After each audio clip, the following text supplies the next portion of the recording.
അപ്പോൾ ഇന്ന് വീണ്ടും ഒരു നൂഡിൽസിൻ്റെ റെസിപ്പി കണ്ടാലോ. അപ്പോൾ അതിനായിട്ട് തക്കാളി അരിഞ്ഞത്, ക്യാരറ്റും ബീൻസും ക്യാപ്സിക്കവും സവാളയും ചോപ്പ് ചെയ്തത്, പിന്നെ ഒരു 2 കഷ്ണം വെളുത്തുള്ളി, ഒരു പച്ചമുളക് ചോപ്പ് ചെയ്തത്, പിന്നെ ഒരു മുട്ട ഒന്ന് സ്ക്രാമ്പിൾ ചെയ്ത് മാറ്റി വയ്ക്കാം.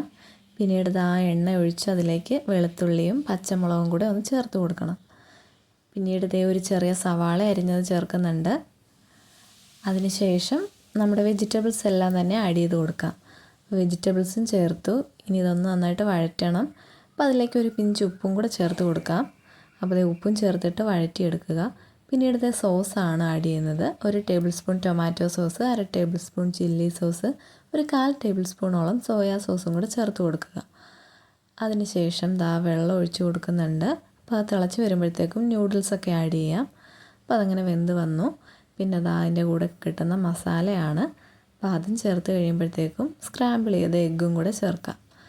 അപ്പം നമ്മുടെ നൂഡിൽസൊക്കെ അങ്ങനെ റെഡി ആയിട്ട് വന്നിട്ടുണ്ട്. അപ്പോൾ ഇനി അത് സെർവ് ചെയ്യാം.